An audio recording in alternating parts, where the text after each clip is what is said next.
Welcome to the Rocks and Roots podcast. This is our first interview in a few months, and we're super excited. I am Tumbles, and Cranky I'm looking at the screen for the first time in a long time. Hello, Crank. Yeah, we are back to our normal interview style, which means virtual. I haven't been on a Zoom in 3 months. It's been great. But we are putting up with the virtual because we have an awesome guest today, Sean from Total Catskills. That's his Instagram handle. Sean is an avid hiker specializing in the Catskills and upstate New York. He's got an amazing Instagram handle with a wealth of knowledge on current Catskills conditions, history of the region, and some freaking awesome memes. Hello, sir. Welcome. Hey, thanks for having me. Nice to be here. Oh, awesome. Yeah.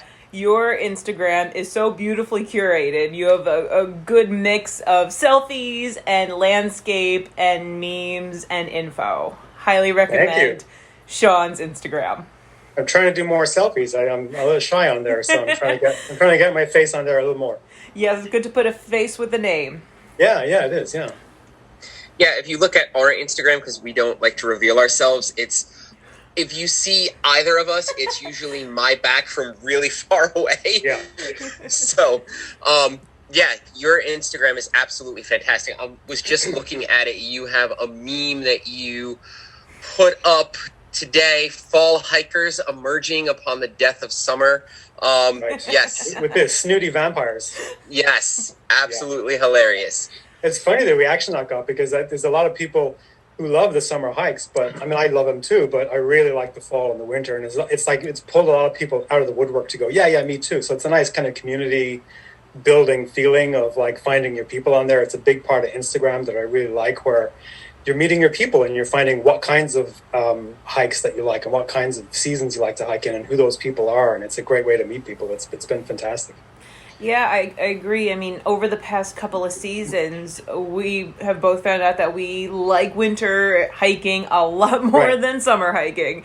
Right. And to battle the elements adds that level of danger that you don't get in the summer. You might die. Hey. Right. And that makes it more fun. I like that. Yeah, we are, I guess we're your people then, because we have realized, starting last season, I guess, maybe the season before, there is no hiking season for us. We just don't stop. We go year round. Exactly, yeah. Totally. And I had no idea that even winter hiking was like even a thing that people would do. It would never occur to me to do it. And I just slowly got into it, and it's the best. It's crazy beautiful, and the challenge part of it is great. It's an amazing addition to it. I thought hiking would sort of wrap up in the winter, but no, it's the best season to go hiking. Absolutely. Well, my question is, we're starting with the questions. What snowshoes do you have? I got 2 pairs. I'm looking at them right now. I got 2 pairs. They're both MSRs. One is an older pair. Okay. And if you're just thinking of getting into hiking, it's actually a good idea to maybe get an older, cheaper pair. Like, you don't have to buy the latest, greatest, fantastic ones, which I also now own, which is the MSR Ascents. I guess they're the good ones with their little heel lift on them. They're really cool. And that heel lift really does help an awful lot. Like, it really, on those steep sections, it really does make a difference. But for a couple of years, I just had the basic, and snowshoes now are amazing. I got into hiking and camping, after no real interest in it at all before. And so, I remember having tents and stuff when I was a kid, like just terrible old in the 70s, 80s kind of tents, real heavy and nasty smelling.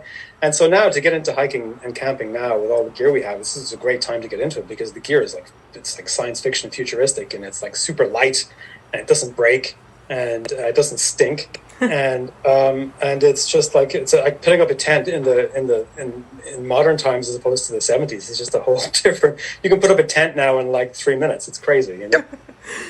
Well, when we went to see Metallica up in Boston. Nice. Oh God. Crank, we stayed at a campsite, cheapest thing to do, and Crank brought his old tent from how many years ago, and. Okay. How many college-educated people did it take to try to put up this fucking thing? I really? swear. Right. Brought my ultralight out west with us, and boom, 3 minutes, and it was up. But the Right. other one, forget about it. Right. Right. Plus, they're so light, you can throw them on your back, and it's just amazing, you know? Yeah. And plus, the winter gear now is crazy good. And so you really can do, I guess it's the Swedes that say there's no bad weather, there's just bad gear. And so it's like really true that you can go out and really have an amazing experience winter hiking and, you know, not die, which is also great. That it is. That's a big win. What you were saying about the heel lift, absolutely 100%. I have a pair of tubs. When did we start snowshoeing? 2 seasons ago? 2 or 3 seasons ago. Mm-hmm. Yeah. And I did what you shouldn't do. I did not get the cheap pair first. I went all in, head first, got the most expensive tubs that I could find. Fortunately, it worked out, but that heel lift is absolutely essential. Yeah, it's great. I don't have the heel lift, and I feel it. Yeah. I did a really steep one. We had sort of a light snow situation this last winter. I'm hoping for more snow this year. But I did a super steep hike with a friend up the side of Panther Mtn in the Catskills. And oh man, it was so steep. But I don't know how I would have done it without like not having the heel lift. It was really a huge help. Was it the normal route of Panther, or was it going up? No. Oh, it was the other side. It was up a side ridge. Oh, we had special permission to go up from Menla, and so it's just incredibly. I guess it must be an eastern ridge of Panther that you go up, and it's just crazy steep the whole way, and it's super fun. But yeah, one of those hikes where it's as exhausting coming down as it is going up because it's just so steep and it kills your knees. You know. Wow, that's pretty cool. Yeah. So let's rewind a little bit. This has been an awesome conversation so far, but when did you first become interested in hiking? What is your hiking resume?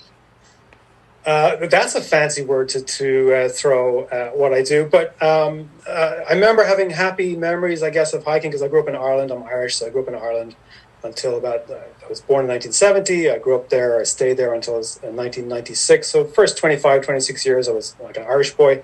And I have happy memories of being in the mountains with my mom and my brother and my dad. But it didn't really, we weren't hikers. They weren't like outdoorsy people. I had no background in that at all. And then I came to the States. I lived in New York City for a while.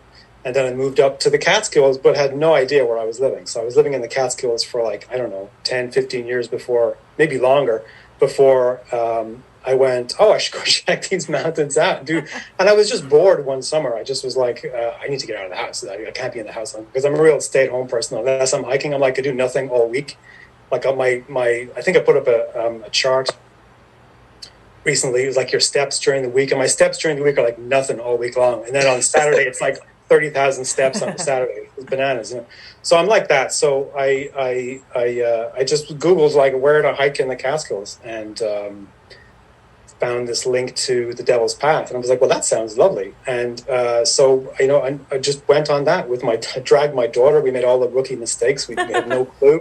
We had all the wrong gear. I was wearing denim. I had no map. I had no compass. I had just nothing, right? What season? Every single mistake you can make. I had no idea how to hike. So I just was like, let's go do that, you know. Was it summertime with your denim? I hope not. Or was it? Yeah, it was definitely. And I was wearing like Converse, you know, just the absolute every dangerous thing you can possibly do. I racked up the complete bingo card. I had them all done. Right? Did you finish it though? No, I didn't because we weren't able to because it was so hard because I didn't have like mountain legs yet. And it's not that big a mountain. Now to me, it's a walk in the park. But like back then it was really, really just too hard to do. So I was with my daughter. I wasn't like going to be the pushy dad going, come on, you can do it. I wasn't that guy. So I was just like, okay, let's have a good time, but turn around when we feel tired. So that's what we did. What side did you go up? We went up the wrong way. We went up straight up. Instead of taking the nice route along the bottom and then going up by the chimney and going over the top and down the difficult side towards Jimmy Dolan Notch at the end, that's like the smart way to do it. We went right up Jimmy Dolan Notch, which is just so steep, and I know I don't think we even made it to the col. Like it was really, we were. Oh wow!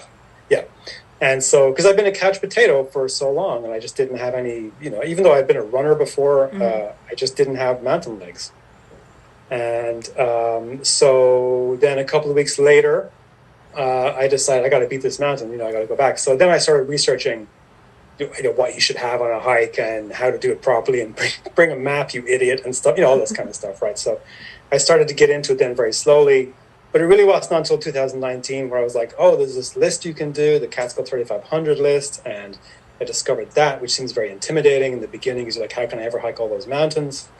And then I just started chipping away at it. Then I got real serious about it in 2019. So right in time for pandemic, and so I'm sure. I got a lot done before the pandemic hit. Yeah. Okay. And of course, then it was an amazing mental health saver during the. Yep. Wow. So since you mentioned Devil's Path, let's skip around on our outline a little bit. So Devil's Path, I'm sure most of our listeners know. If you look at any YouTube list or any article, the most dangerous trails in America, Devil's Path, Tumbles is rolling her eyes, and I agree. Devil's Path is usually in the top 5 most dangerous trails in North America. What do you think, as I say with dripping sarcasm, what do you think of that reputation for Devil's Path? What are your thoughts? Is it overstated? Go for it. Okay, so I'm like a Catskills guy, right? So I've done most of my hiking in the Catskills. I've done some hikes in the Adirondacks. I'm working on my 46 list. I haven't hiked in Vermont yet. I hope to do that soon. And I haven't hiked those really gnarly hills in New Hampshire, which I hear are just really, really grim and gruesome, right? So I only have to compare it to what I find in the Catskills and some of the harder hikes I've done in the Adirondacks. And I don't know if it's the most dangerous, but it's definitely tough. It's definitely it certainly beat me when I first tried it. And now I can probably string together. I could probably do the eastern half. I could probably do the first 4, which is Indian Head, Twin, Sugarloaf, and Plateau. I could probably bang those out in a day. But there's people who do that, they do the whole thing, which is 25, 26 miles. They do the whole thing in a day. They do it as an ultra. They run it now. So the game is really, really up there. Is it dangerous? I don't understand how they do that in a day. It's really amazing. It's such an amazing feat. But it's definitely places where you can get hurt there for sure. And if you're not experienced, if you're not physically fit, you really need to make sure you're not biting off more than you can chew and have a bailout point and those kinds of things. And I haven't heard of too many. I don't think I've heard of any fatalities on the Devil's Path, and so I don't know. It's definitely super tough, I think, still, like, to bang out some of those hills. But it's also like the Adirondacks, to get the same kind of elevation and technical difficulty as, say, one Adirondack mountain, one of the tougher Adirondack mountains, you might have to string together 2 or 3 Catskills to get the same just overall elevation for a day, but that's the kind of, I don't want to underplay how difficult the Devil's Path might be, especially for someone who's just getting into hiking. I think you definitely want to do your research and make sure you know what you're getting into. Yes. Of course, the big problem with the Devil's Path is there's no water there right now, right? So you can't refill if you do run out of water. That can be a big problem for people. Yes. I think you touched on it. I think that's why it gets its reputation, because there's nothing in there above 3,600 feet. So people underestimate it.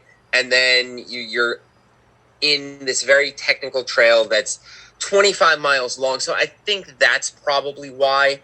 And if you do it at the wrong season, like even in May, there's icy patches and the air is cold. So if you slip and you break something, you could definitely have trouble. Yeah. So I've turned people around there who are not well prepared. I'm not in an obnoxious way, but I've suggested very gently to them that they maybe want to rethink their route because they're just not ready to get up there in the ice. And I've seen them in there doing what I did, which is like to get up there in sneakers and Converse stuff, and they're not ready for the amount of ice that you get up there. And especially coming down. Coming down is always, like, going up is difficult, coming down is dangerous, but especially in ice, right? So you need to be super, super careful when you go up there. I guess anything can be dangerous if you're not prepared. Right. So is it really dangerous, or are you just not prepared enough? Yeah. But also, I think one of the things about the Devil's Path is it's kind of arranged in a big, long line, right? So you can't do too many loops there. Like, there's a couple of short loops you can do. But if you wanna, you've got to do cars on either end, and if you get stuck, what happens if you get injured in the middle of that? Like it does require a bit of thought and planning, I think, to get into it. Yeah, we did it in 2 days. We camped right in the middle at the campground, and then we did the second half the next day. Yeah, that's such a great point, that campground there. But it's also, for me, I don't know how anybody carries on once they get over those first 4 mountains. Like, just it's such a psychological, like, do I carry on with this hike? Or, man, there's some great restaurants down the street I could go to. Yes. That's the part for me, the psychological hump of like, oh, Christ, now I got to go do like, Plateau and Hunter and Southwest Hunter. And, you got to do all that stuff if you want to do that. Getting that second half done must be so hard to get going on that. Especially that uphill going up Hunter. Oh, that's brutal. Yeah, really steep. After those 4 mountains, yeah, that's a big deal. Well, that was us. We had dinner at the campground, and it was like, you want to go for ice cream in town? It's just right down the road. Worth it. Yeah, absolutely. All right. So can you talk a little bit about the region itself? Like, how big is the park? It's obviously not as big as the Adirondacks.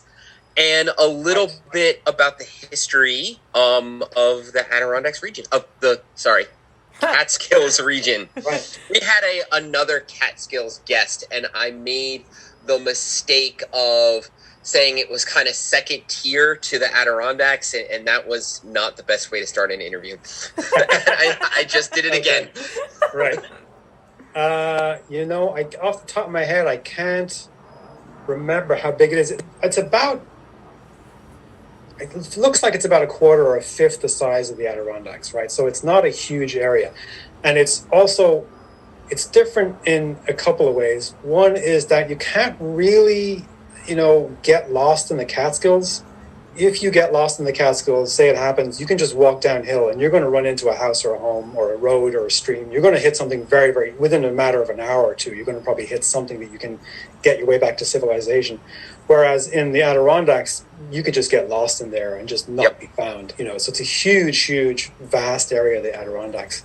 I have heard people say, who are really experienced Adirondacks hikers, that when they come down to the Catskills, of course the mountains are much lower and they're less hard in many cases, but the bushwhack hikes are in fact way harder than anything you do in the Adirondacks, because they're still, I think it's kind of on the edge now, but they're still true bushwhacks. So particularly say around Rocky and Lone, you're really out there with your map and your compass or your phone, if that's what you're using, to find your way back and forth. There's a strong herd path now between Table and Lone. It's pretty easy to follow. But once you get over Lone and you start heading towards Rocky, that trail, the herd path really runs out very, very quickly, and you better know what you're doing in there. And of course, coming down from the other side, from Balsam Cap down to Rocky, that's a really gnarly, tough, dense, scrapey, stabby hike to do. So you also have to be very prepared for that. So I think that part can be a little harder, a little tougher for people. And of course, the height of a mountain doesn't tell you anything, right? The height of a mountain doesn't tell you how beautiful it is, or how hard it is, or how rugged it is, or how scenic it is. It doesn't tell you anything useful. So, like Rocky is the lowest of the high peaks in the Catskills. It's like below 3,500 feet, but it's like the hardest mountain to even get to, and it's a tough mountain to climb. Whereas Slide Mountain is the tallest mountain, but it's like a walk in the park. Slide is so awesome. 90 minutes, you just walk right up there. Right? Yeah. So. Yep. That was one of our first winter snowshoe hikes. Slide, yeah. Yeah, it was a really good introduction to winter hiking. But you are absolutely right about those bushwhacks. We have turned around. Well, it was the dead of winter, but we've turned around on one of those bushwhacks. And then what was the one that we actually finished? I was thinking myself, I remember what it looked like, but I don't remember the peak. Yeah. Okay. And we got through it, but it was a little bit tricky. And I guess that's because more people do the bushwhacks in the Adirondacks, so the herd paths are more obvious. Defined, yeah. Totally. But there's also a lot of like wrong turns you can take in the Adirondacks, right? There's all these like little trails off to the side that turn into nothing in the Adirondacks. Like you're like, who went down here to find that there's nothing down here? But then the next person follows that as well, and all of a sudden you've got herd paths to nowhere. It's like, so that happens. You do also have to be able to navigate, very well in the Adirondacks, even though the herd paths are very easy to follow. I think so far they have been for me anyway. Yeah, I mean, we've had no trouble as of yet in the Adirondacks. Right. But also with the Catskills that the Adirondacks don't have is that you have to actually call some landowners to actually cross their property in the Catskills. Yeah, that's true. Right. If you with some of those peaks, I don't think you have to do that. You used to have to do it for Double Top and Graham, but they've taken those off the lists now, so they're like closed to the public. And there's lots of lower peaks, which is the whole thing about lists is they're kind of crazy because they all tend to be arranged by heights, right? But like there's so many great hikes below the high peaks that are just like if you're only doing the high peaks, you're totally missing out on so many great hikes in the Catskills. And then some of them do require you to call like a private landowner and then say hello and say, is it okay if I walk on your land? And I mean, you do gotta, that's the thing. It must be such a pain for the owners. Oh god, they seem apparently they seem cool with it. Okay. They're used to it or something, or there's enough of a culture here that they go, okay, this is the person walking on the property, and then they just, as long as you get clearance, you're okay. But I think finding that information, I haven't done it, so I don't know, but finding landowner information and calling them up and, maybe just driving by their house like a psycho and saying, hey, I want to hike your property now, like that's probably not the way to do it. You probably should call ahead. Yes, call. Do not knock their door, okay? all your gear on, like a lunatic, Yeah. All Trails is, so far for us, has been really good about listing how to get in contact with the landowners if you need to. Oh, that's cool. I didn't know that. That's great. Yeah. People tend to shit all over All Trails. Right. We are not those people. We like it. Yeah, I do tend to dump on it a little bit.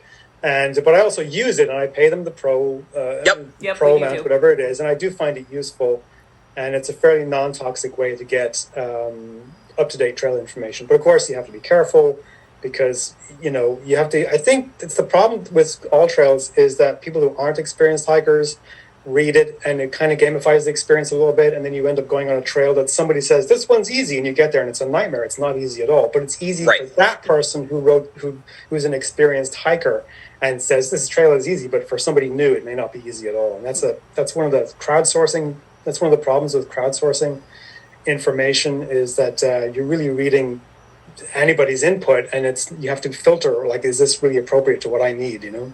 We find that too. It's like, is it moderate? Depends on who you talk to.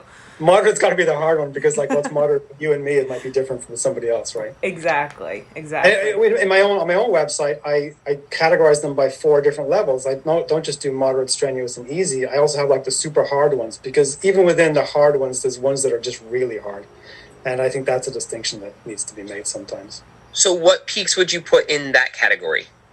Super hard hikes in the Catskills would be like going to Rocky. Like it's long, it's hard. There's just no way around it. It's a big day to get out the Rocky, no matter what way you do it. And if you do like a hike, it's an absolutely amazing hike to do. Is to do Slide Mountain over to Cornell, over to Wittenberg, and back as an out and back, or just do it as a. That's your favorite, Tumbles. That's just the best, and it's got some of the best trail in the Catskills. And you have a story? I have such PTSD from Wittenberg. Yes. Yeah, we need to go back. But go ahead. We did an episode on this, but do a quick recap, Tumbles. Because it's so steep? Well, we did it. Was it the end of winter? Yes. All right. So it was the end of winter. We were switching back and forth between snowshoes and crampons and just our feet. And I was trying to get up Wittenberg, and my stupid crampons wouldn't cooperate. So I almost wouldn't bite. What? It wouldn't bite into the ice, or they wouldn't stay on your feet? They wouldn't stay on my feet. They almost got chucked off the mountain, and someone would have gotten a real nice pair of crampons. But no. We did get up to the top, but after some tears. Yeah. That mountain takes it out of me every time. I just came down it recently, and I only came down it because I came from a different place. And even just coming down Wittenberg is like at the end of a hike, it wrecks your legs coming down. You're really shocked how steep it is. Yeah, like I really right away. did that. Like you get out of the car, if you're hiking that, you get out of the car and you're just immediately at work. It's like really hard. Yeah, that's right. And then you get to that head wall, and it looked like it was straight up. That I love that stuff. I love class 4s. I love climbs. I love crags. So it was very, very challenging. Made me a bit nervous, but overall, I was very, very happy that day. My hiking partner was not. Yeah. I mean, if you want very similar, do Whiteface up in the Adirondacks. It's very, very similar. Yeah, and that's an awesome hike. Okay. All right. So, what has been your favorite and least favorite trail? Well, first of all, I'm assuming you've completed your 3,500. Yeah, several times, I'm sure, at this point. I mean, I'm working on my seasonal list, right? So there's people who hike it in all 4 seasons, all the mountains in all 4 seasons. So I'm kind of doing that, but I'm holding it lightly. But I'm working toward that at the moment. Nice. So lots of them I've been up several times, multiple times. And I know it probably depends on the season, but what would you categorize as your favorite and least favorite? Probably the hike from Wittenberg to Slide Mountain. It's just so crazy. There's so many great bits in it. It's a whole of Wittenberg in winter is just amazingly beautiful. And the backside, Cornell is just also just one of my favorite mountains. It's so lovely to hike that mountain, even though there's not great views on it. There's one of the best views on the back side of it, on the Slide Mountain side. It's one of the best views in the Catskills. It's so hard to get to. And then it's one of the best views. You see Slide Mountain from the side. It's just this amazing, it gives you the sense of the scale and the vast just size of the mountain. It's really amazing. And you can see Panther and Giant Ledge, and you can see this giant valley below. And it's just not that many people get to see it because it's so hard to get to. So that feels special too. And then the walk across the Col, walking down the side of Cornell, and then across the Col into towards Slide Mountain. That whole area in there, all that trail was laid out by John Burroughs. He was just intimately loved that area and knew it really well. So he's the one who laid out the trail, and he just did such a great job because it passes by all these amazing giant rock formations and beautiful forests. And in the winter, it's like true winter wonderland down there, And it's also in the summer, great camping down there, but it's just very difficult to get to. So that whole hike is really super special. I try to do it at least once a year. It's really great. Awesome. The worst hike, I really hate hiking. I even hate thinking about Bear Pen. It's so fucking boring. It's just such a boring mountain. And people say, no, you got to go in the right time of year. It's like, there's a week when the flowers come out. I'm like, there's a week when it's good? Oh, that's fantastic. There's a week? Like 1 week in the spring, I guess, when the spring flowers come out, it's really beautiful. But it's like snowmobile trails most of the way up. There's a short bushwhack section, but it's just anytime I come across a road, like the old woods roads, I'm kind of bored personally. And a snowmobile trail, also, I find it very boring. It doesn't feel like I'm in nature. Look, a car came up here, this mountain's ruined, And Agreed. So Bear Pen doesn't do it for me, and the views aren't great, and it doesn't feel. It's I think mostly deciduous woods, and I like the evergreen woods more. So Vly has a little bit of that action going on. It's got some nice gnarly birch trees and that kind of thing. So Vly is okay. But I found a way to do it. It really bugs me that I have to go do Bear Pen again 3 more times and Vly 3 more times to get my stupid list.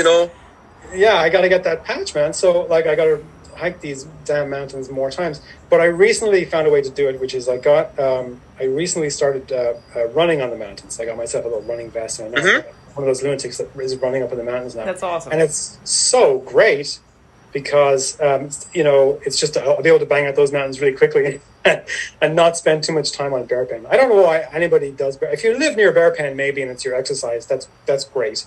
But why would you hike that mountain when you could hike literally any other mountain? Like, why, if you could hike Indian Head or Twin, why would you ever go to Bear Pen? I don't get it. Well, you do because you're working on the list, and we as hikers are OCD, and you got to do the list. Need to write to the organization, tell them to take Bear Pen off. What was that? We need to write to the organization and tell them to take Bear Pen off the list. I have this theory that we could all go up there and with a little spoon and just over the millennia, just spoon that mountain, remove the dirt and just put it somewhere else and make that mountain 3,400 feet high or something, and then they'll be forced to take it off. Don't do that. I'm just being silly, but the running's been. What was I going to say? I forgot what I was going to say now. Oh, I'm sorry. No, you're fine. You're fine. I mean, thinking about what you're saying about these snowmobile trails, Catskills has a smattering of everything.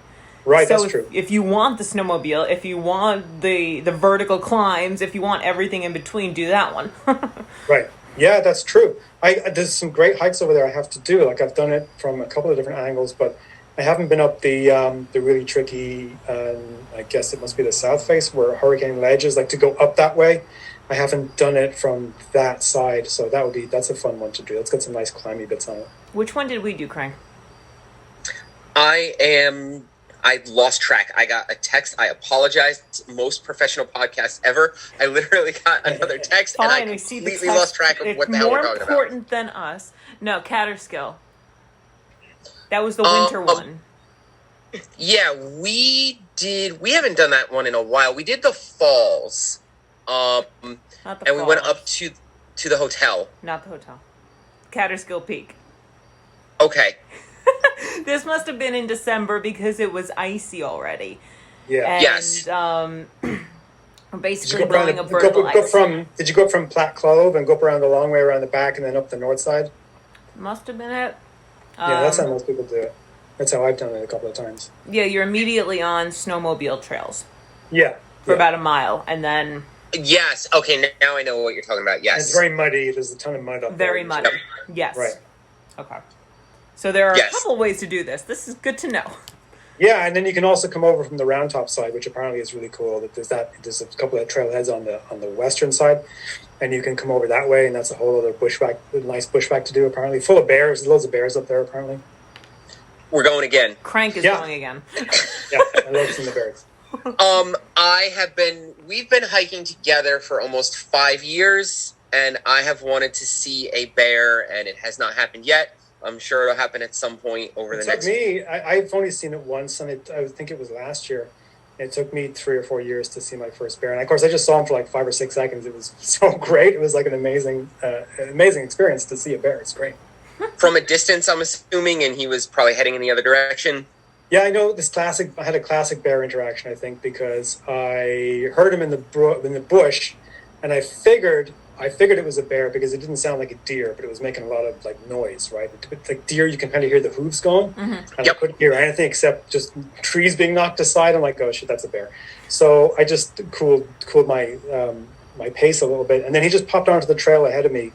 But he was like a classic experience. He was just already running away, so all I saw was his butt, and he ran up the trail for a little bit, and then ran off the trail up the hill, and it was just amazing. You know, it's one of those experiences where you kind of take all the details in, like time slows down, and you like really absorb a whole bunch of information about bears just from watching them move for like 4 seconds. That's exactly what I want. See, Tumbles, that's all I want. I don't want to battle a bear. I don't want to have to bang the trekking poles. That's all I want. What Sean just described would be perfect. Well, I was hoping that when we went to Yosemite, because I had this experience when I was there last in 2014, that right in the parking lot, cubs were climbing a tree. I'm like, this is great. God. There's so many people around. They're going to get scared quickly. This is what I was hoping for him. No. Yeah. Not a bear. Not one. Nothing. Oh, okay. Yeah. Plus, also grizzlies out there. I would not enjoy seeing a grizzly. I don't know how those hikers hike out there. I don't know. That's ballsy. Well, out in Glacier, they are always closing the main trail. Right, going to the Sun Road, where the visitor centers are always closing that one off because of grizzly action. And actually, about a week, or maybe the week I was there, people were running away from them, and other people who were watching from above were screaming at these people, "Don't run!" Because you see the grizzlies start flying after them. Right. No bears. You're not getting away from a bear. Right? No. Yeah. They are no joke. But your experience is exactly what I want. Just enough to set off the adrenaline, get a little bit of flight or fight going, and then it's over. That's all I want. Yeah, exactly. I mean, I was lucky that day. I think I had my bear spray with me that day, which I don't carry all the time. But when I'm going to a place that's new, or I haven't been a trail I haven't been to before, or I know it's a very quiet place, I'll tend to pack it more then. And I did take it out then. I was like carrying it for a minute or two before I put it away again, just in case. But it was nice to have it then at that moment, I have to say. Awesome. For sure. So you mentioned John Burroughs. We are also a history podcast, and we love talking about the history of these regions and the history of the trails. So this is a name that I have not heard of. I don't know if you have, Tumbles. Can you talk to us? Didn't we walk the Burroughs Trail a little bit? Probably. Yeah. Can you tell us a little bit about John Burroughs and how he fits into the Catskills story? Sure. I'm not a historian, so I just talking about what I've picked up along the way, which isn't that much. But he was an early naturalist. He was one of the first naturalists, along with John Muir and that kind of crew. Okay. In the 1800s, and he basically is responsible for putting the Catskills on the map as a destination, because he wrote a whole bunch of essays and a whole bunch of books about the area, because he grew up here and he knew it intimately. He was moving around all over the place, and he was particularly, that's why the Burroughs Range is called the Burroughs Range, is Wittenberg, Cornell, and Slide, is that's where he spent most of his time or had the best memories or whatever. So, and he wrote about that area extensively, and he became famous. Like, presidents would come to meet him and stay with him and go hiking together and that kind of thing. And so, was he another Roosevelt crony? Yeah, I think so. I'm really talking off the top of my head, but I think Roosevelt came to hang for a little bit, and people like the luminaries of the day would stop by.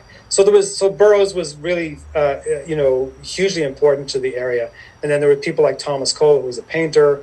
Yep. There's a mountain here named after, who painted, like, I think, Catskill Falls, and a lot of very famous Catskills scenery, paintings, landscapes. That was part of the Hudson Valley River School of Painting. And that was very famous and influential for the day, and dragged droves of people to the area, made it famous. And then there was the resorts, right? It was before even like the Catskills and the comedians in the 50s and the 60s. Before that, the Catskills was famous before that as like a resort place to go for people in New York City to get out of New York City. And there was a whole bunch of hotels, really huge, enormous hotels built in the Catskills, like 600 room kind of hotels. And they were super successful and put the area on the map as well as a destination. And then there was the sort of Catskills comedian, the hacky comedian era, in the 50s and 60s, I guess. And that only ended really because of the invention of air conditioning, which meant that people didn't have to go to the hills. Yeah. And also the invention, the widespread, adoption of airline travel, so people could go elsewhere than the Catskills. They could go to like the Bahamas or wherever. So that kind of killed off the Catskills as a major destination.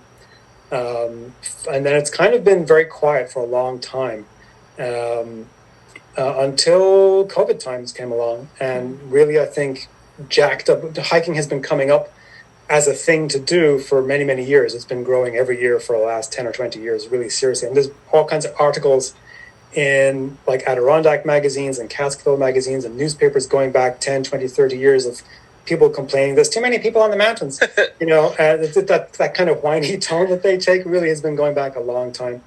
But COVID really, really jacked that up, really accelerated the number of people that we have on our hills now, both in the Adirondacks, but especially in the Catskills, because it's so close to New York City.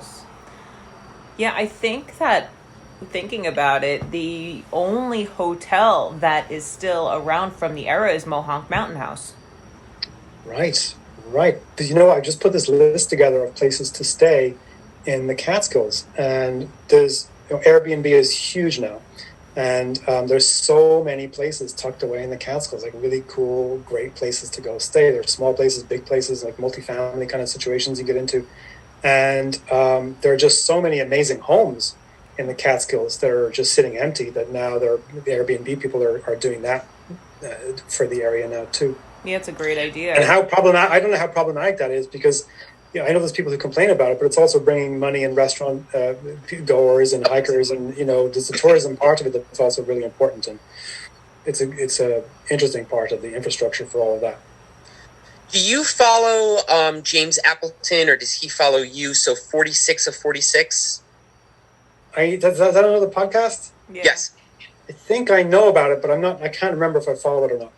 Okay, so you are the go-to Catskills guy. He would be one of the go-to Adirondacks guys. And when we had him on the podcast, we were talking about the same thing. Having people come to your region and spend money, because every time we go there to hike, we're always stopping at one of the restaurants. Or we said, we got ice cream when we did the Devil's Path. So having people come to your region and drop dollars is a good problem to have. Yeah, I guess, and I know there's some people who really are upset by that influx of out of towners or whatever. I don't think the local businesses are upset by it, so I think that's good. And tourism has always been central to the Catskills. Yes. I don't know how else. I don't know what the complaint really is. I mean, I can see that there's go ahead, Tumbles. Yes, there's an issue as you are driving up. We were just about to say the same thing, so I'll let you take it. Tannersville. Okay. And you see the city folk playing along the side of the main road in the water, walking on the road, and it ticks us off. Okay. Yeah, that makes sense. Yeah. So that's like, I can see why people are pissed about that, but otherwise, spend your money. Yeah, and also there's the whole. I mean, I know there's two categories of problems. One is what might be happening with the trails, and which is a whole topic, but there's the watering holes, right? There's like places like Pikamoose Blue Hole. Yes. And those places do really suffer serious consequences from, people who aren't respectful of the area or respectful of nature or not knowing how to do it and just leaving trash behind and just trashing the situation. Or social media plays a big role there too, where, if you start posting, this is why I don't post images of waterfalls too much, or I don't tell anyone where watering holes are or secret spots. I don't do any of that because water holes in particular are just such a huge draw for people that if you put it on Instagram at all, that place is going to get destroyed. And so that is a thing to be sensitive about, all right? Pikamoose was our first. Pikamoose was our first mountain that we ever did, and the DEC was there with their little kiosk. Right. Go ahead, Crank. Yes, what you were saying about that, and especially around, like Thomas was saying, Tannersville, there was an article in the New York Times during COVID that covered this. My town was part of that article, along with Tannersville and the Catskills region. What would happen is, just like you were saying, Sean, people from the city, because the beaches were closed. So, again, we've talked about that on the podcast, how that was not a smart move on the part of governors. Because the beaches were closed, people went to any watering hole they could. And my town has a historic watering hole that ended up on TikTok, and we were completely overrun. So that I could see as a problem. And we were mentioned in the New York Times along with the Catskills as having that issue. Yeah, it's definitely a thing to be super careful about, and how just being thoughtful about what we put online is really has a major impact on what can happen to a location. It's true. Absolutely. But yeah, what you were saying, Tumbles, about the DEC, they had their kiosk, and that's where New York City gets its water. Rondout Creek is right there. Yeah. So you have people from the city coming up and destroying their own water supply. But on the flip side, if you drive through the region, it's really fascinating just driving through and looking at the Catskills region as a whole, because you could tell by the building architecture, the way that some of the buildings are painted. You say, oh, this particular area peaked in the 60s, and now it's kind of, you could tell it's run down. This particular area peaked around the turn of the 20th century, just by the architecture. Cool. It's really fascinating if you know what you're looking at. Yeah, absolutely. That's how I'm going to look at that from now on. That's a great insight. Wow. Yeah, absolutely.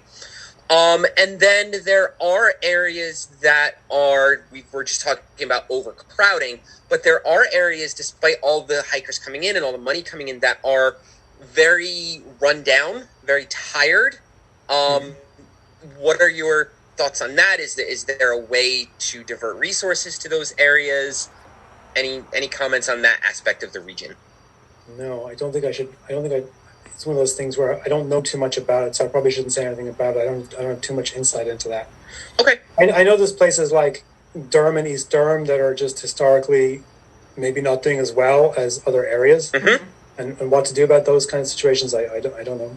I mean, it's a lot like Ausable Forks in the Adirondacks. Yes. You have Lake Placid, which is booming, and everyone knows Lake Placid, the Olympics, but 10 miles away, Ausable Forks was devastated this past February with flooding, and there they are trying to pick up the pieces, and really there's no infrastructure there.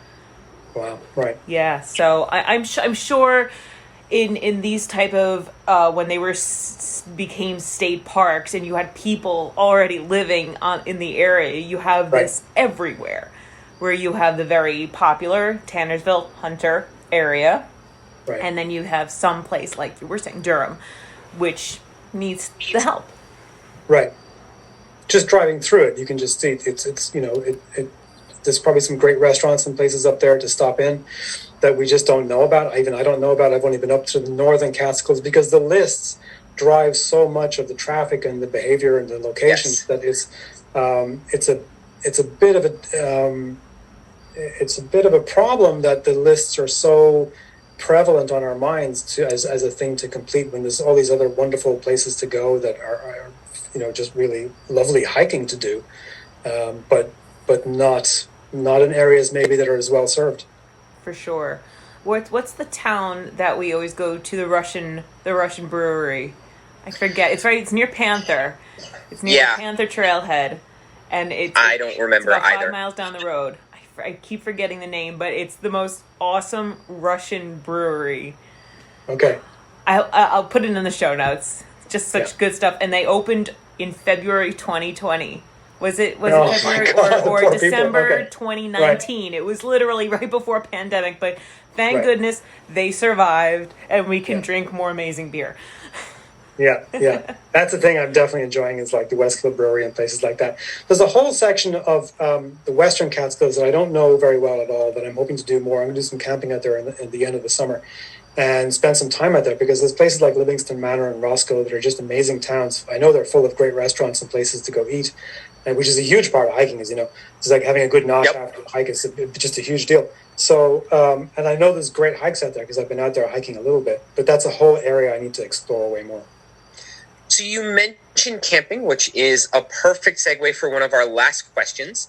A lot of the shelters, I don't know where a lot of them are. The ones that I do know are kind of run down and not the greatest. It's not like the Appalachian Trail where the shelters are some of the highlights for certain areas. But what would you recommend for a really good overnight or multi-day Catskills experience? Obviously, Devil's Path, but what other spots? There's so many great spots. I love the lean-tos. It really depends on how much isolation and solitude you're looking for. A lot. Yeah. Well, so there's a really beautiful location called Echo Lake down off Platikill and Overlook Mountain. On the backside of that, there's a bowl behind Overlook Mountain that's just is so beautiful down there. There's a giant pond with a beaver pond in there, and it's really, really nice. It's fairly well known, I think, so it's not the place to go if you're looking for isolation, but it's an amazing, beautiful spot. And I need to hike more. I need to camp more. I'm not a hugely knowledgeable camper because I've only done it maybe a handful of times. So I'm still also exploring the Catskills and also the Adirondacks. I just literally heard of some great places to go camping in the Adirondacks. And a whole other thing that's opened up to me recently is like car camping, which is a whole amazing thing that I just discovered, which is you just throw your stuff in the back of the car, you park somewhere, and you're outside in the wilderness, but like you don't have to lug your stuff 8 miles into a place, which is I think I've done. Like if you want isolation, the call between Cornell and Slide Mountain is the place to go because there's a and there is a lean-to there. Yes, is there a lean-to in there? I'm not sure there's a lean-to. I think so. Okay, but that's great. But there's a whole bunch of like primitive campsites down there in the call between. Cool. Oh, nice. And there's like 7 or 8 different amazing sites down there. And there's no cell coverage. You really are isolated from the world down there. It's perfect. Best spot that we found for car camping. This is a really obvious one, but the campground right smack dab in the middle of Devil's Path. When we did it, we put one of our cars there with 2 coolers. So at the end of the first half, we had wonderful amazingness waiting for us. Yeah, that's the how to do that. And then it worked out because that night it downpoured and we had our cars there and we car camped for the night. Yeah, that's how to do it. Yeah, plus I went to car camping with a friend and she had her car kitted out, people who just camp in their car and just have, that's a whole other thing too that looks like a lot of fun. Awesome. All right, so we always like to end with a trail tale. So you already shared your bear experience. Is there another incident, either funny or kind of interesting or a little bit scary, that has happened to you on trail that you would like to share to close us out? I did not do my homework for this, but let me say, one of the first hikes I ever went on was a winter hike. I was going up Blackhead Mountain for the first time. In Oh my God. Lousy spikes, like cheap knockoff spikes, not even the good spikes. And I got them, and it was the first time I'd worn them, and they immediately started to fall apart. Like the links in them weren't soldered, so the links were just kind of opening up as I was walking. Yep. They were just coming undone. So I had to repair them as I was going. And I was going up. I went up the easy way. I went up the way you go up between the two mountains, between Blackhead and Black Dome. So it wasn't too bad. And I'm going up to the summit. I got to the call. I'm going up to the summit, and this couple is coming over the top, and they're like, "Where are you going?" And it must have looked like someone who didn't know what they were doing, because I had all the wrong gear, and I had a stupid backpack on. And they're like, "Do you know what you're doing? Where are you going?" And I said, "Yeah, I'm going to go over the top, and I'm going to go down the far side, the steep north side of the mountain." They're like, "Well, maybe rethink that." And there's a steep section not far below the summit. It's like really iced up, and once you get there, you'll see it and think about what you're doing here, you know. And so I got there, and I'm looking at it. I'm going, I think I can do it, you know. So it's like this. It's like maybe 20 feet pure ice slide that you have to go down on your butt. It's a butt slide, and if you don't stick the landing, you're in trouble, right? So, but I go, I think I can do it. I think I can do it. So I slide down, and I stick the landing. I'm like, yeah, Superman, I can do this, right? So it's great. And then I'm literally like 2 minutes later walking along a really fat piece of trail, and I don't know what happened. I don't know how this happened, but I'm sliding off the mountain. Like I'm tobogganing down the side of the mountain. Oh my God. Feet first. And I can see, I don't know, maybe 150, 200 feet ahead of me where my feet are going, and then I can't see anything. So I know there's a drop off coming, right? And I'm like, oh man, these are my last seconds on this planet, you know? And I'm like, what a stupid way to die. So I just had the presence of mind to like spread out and just like carry, this is the Catskills, you can hang onto a tree. I just like I got myself caught in a tree on the way down.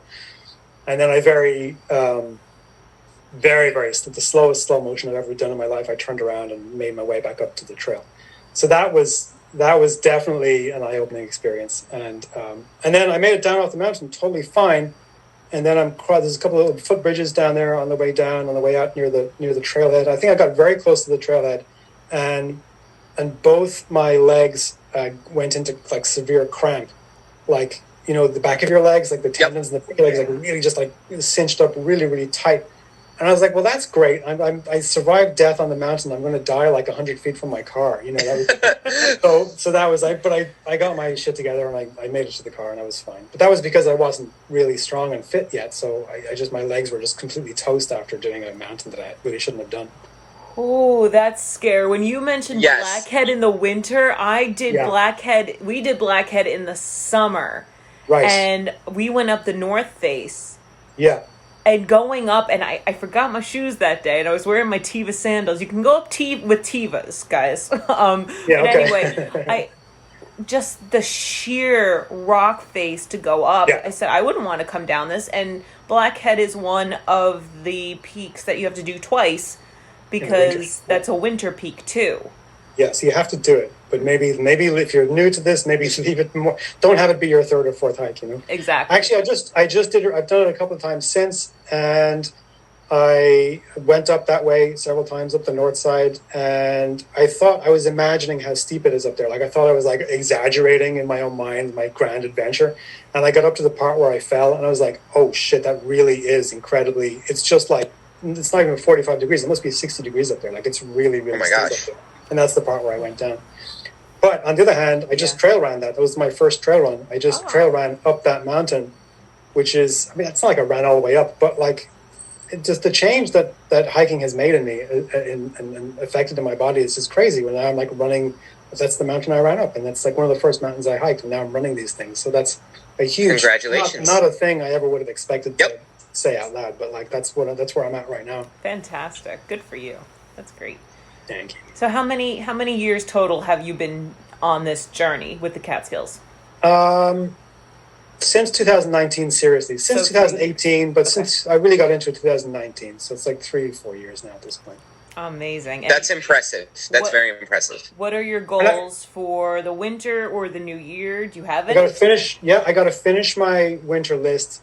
I just, I looked at the numbers, and the summer is the season I hike in the least because it's got the most hikes I still have to redo for my seasonal patch, right? So I've got a whole bunch of summer. Every summer seems to go by, and I don't make much progress on that list. So, but winter, I only have 3 or 4 more hikes to do in the winter to get that finished and get the winter patch. Awesome. So I'm looking forward to finishing that up. And then I'm kind of chipping away at my 46 in a very kind of light.